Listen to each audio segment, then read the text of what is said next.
there's so much we can learn from Guatemala as people that live in developed countries, in Europe and in North America, United States and whatever. Because life here is, yes, it is simple. Yes, it is poor at times. There's areas where people don't have much money, but still you see them smiling, and that is something that hasn't changed in 3 years. And that's why I love this country so much, because the people don't like project this feeling of we are poor, we need money, we can't make a living with what we got.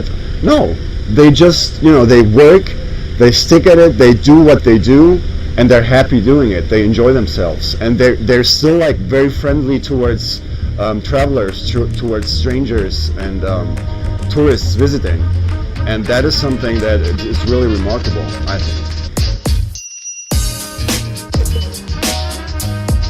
Hoy es domingo y son las 4:30 de la mañana. Voy a hacer una entrevista. Voy camino a la Antigua. Le prometí a María José, a mi esposa, que iba a estar antes de las 8 de la mañana en la ciudad. Vámonos.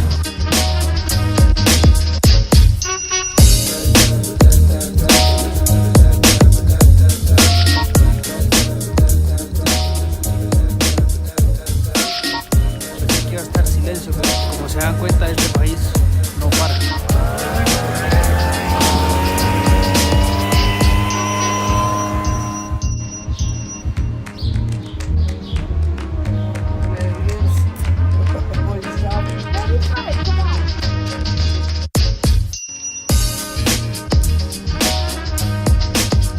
Actually, you know what I use right now? I have this glass carafe with the big filters that you roll up yourself. The Chemex system. Oh, cool. Yeah, because it's so beautifully done that you have like your wooden, holder or grip to not to burn yourself, and then the big filters and the coffee tastes just amazing. And it's not that expensive. Like for the small one, I paid like $37 or something. Perfect. To you. A year ago, when we were exactly up there, across the street, the street, you were in contact with a lot of Guatemalans, and you were also doing a lot of things. What were your results of all the things you were engaged from last year, and what happened now that you came a year later?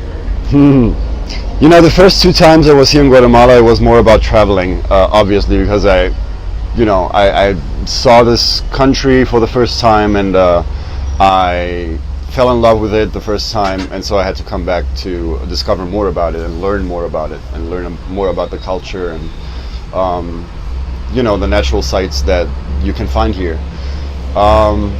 This year was a little different. Already last year I thought about what it would be like to maybe spend more time in Guatemala than just traveling, and maybe find a way to work here, which partly I did with a couple of guys in the past.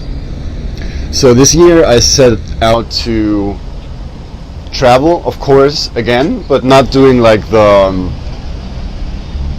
Restless Travelers program, going from one site to another and doing like Tikal and the lake and seeing all the, doing tours and stuff. So this year was more about enjoying really staying here in Guatemala in the places that I love most, like Antigua or like Flores or like Coban, and spending more time to really get to know the locals and really hang out with the friends I already made and make new ones and meet new people and see what opportunities I get. And so it has become sort of and I'm like almost at the end of my trip, because I'm leaving in 9 days or something, 8 days.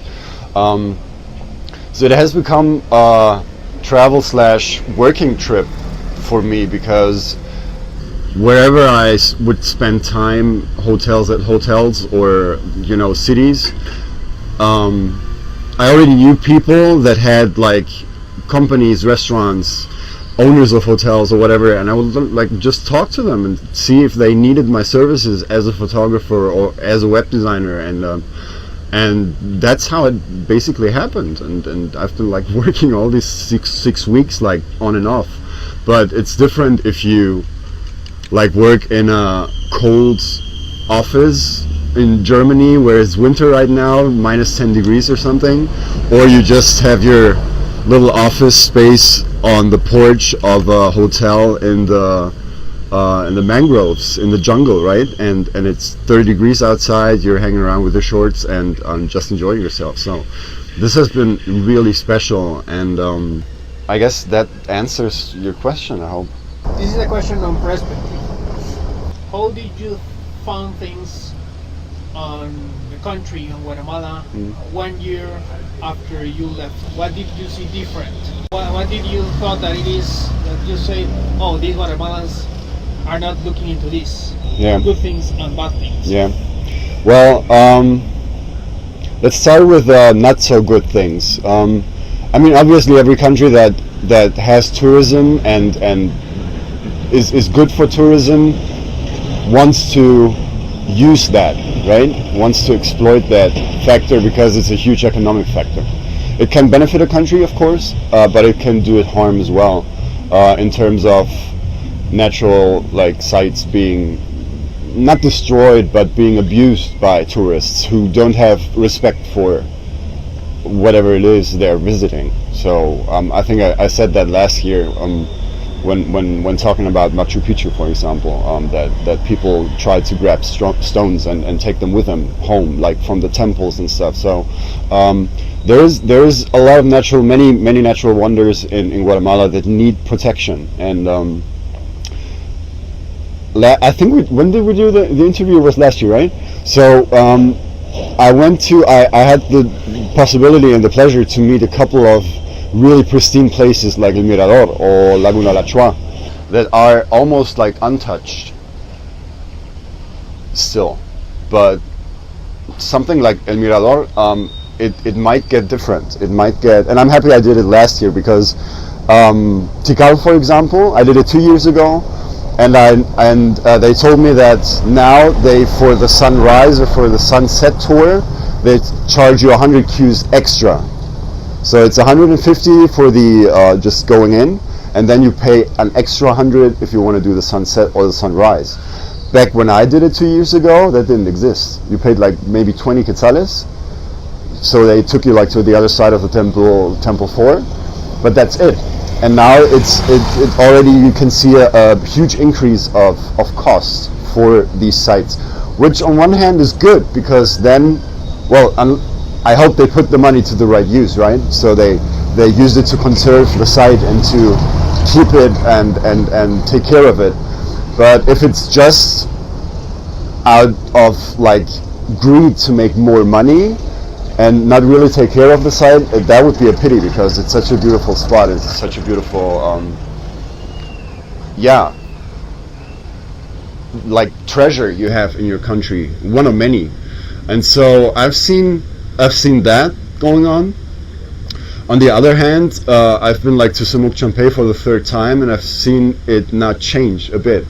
It's still that beautiful, absolutely amazing spot that you see on pictures all the time on the internet, and you hear so many people like rave about, and so many people like want to go there because it's kind of hard to reach, right? And you go on the bus and you ride like 8 hours depending on from where you go, and then you have to take another bus, and then you take a truck or a pickup to go down there, and it takes hours and hours and hours. I remember like this year it took me like 9 or 10 hours to get from Flores to Semuc.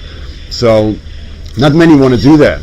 Not many want to go through that hassle just to see a couple of pools, if you right, if you take it like that. But you won't know if you haven't seen it, how beautiful that is and how amazing of a place it is. So thank you. Well, Humberto, thank you very much for visiting Guatemala. Thank you. You want to continue spaces. Yeah, thank you very much for having me again. Looking forward to having you here anytime. Oh, I'm gonna come back, don't worry, I'm gonna come back.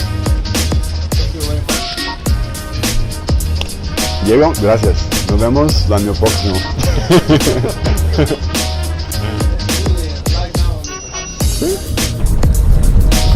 Son las 7:40.